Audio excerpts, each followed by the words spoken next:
প্রধানমন্ত্রী জনাব তারেক রহমান এবং বিদায়ী নৌবাহিনী প্রধান অ্যাডমিরাল এম নাজমুল হাসান নবনিযুক্ত নৌবাহিনী প্রধান রিয়ার অ্যাডমিরাল খন্দকার মিসবাহ-উল আজিমকে ভাইস অ্যাডমিরাল পদমর্যাদার র্যাঙ্ক ব্যাজ পরিয়ে দেন। আজ বৃহস্পতিবার ২৩ জুলাই ২০২৬ সকালে ঢাকা সেনানিবাস্থ সশস্ত্র বাহিনী বিভাগে প্রধানমন্ত্রীর কার্যালয়ে আয়োজিত একটি অনুষ্ঠানে তাকে এ র্যাঙ্ক ব্যাজ পরিয়ে দেওয়া হয়। এ সময় মাননীয় প্রধানমন্ত্রী নবনিযুক্ত নৌবাহিনী প্রধানকে অভিনন্দন জানান। জবাবে নবনিযুক্ত নৌবাহিনী প্রধান বাংলাদেশ নৌবাহিনীর পক্ষ থেকে মাননীয় প্রধানমন্ত্রীকে আন্তরিক কৃতজ্ঞতা জানান।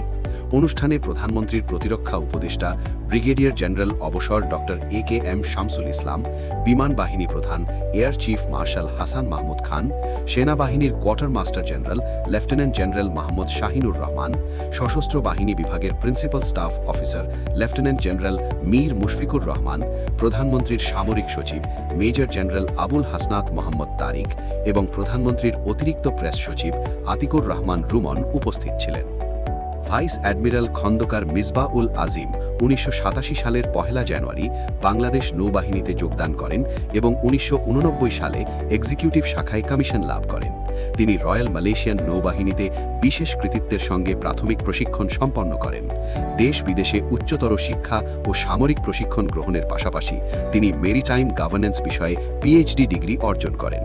প্রায় ৪ দশকের বর্ণাঢ্য কর্মজীবনে তিনি বাংলাদেশ নৌবাহিনীর বিভিন্ন গুরুত্বপূর্ণ কমান্ড, স্টাফ ও প্রশিক্ষণ সংক্রান্ত দায়িত্ব অত্যন্ত দক্ষতা ও পেশাদারিত্বের সঙ্গে পালন করেন।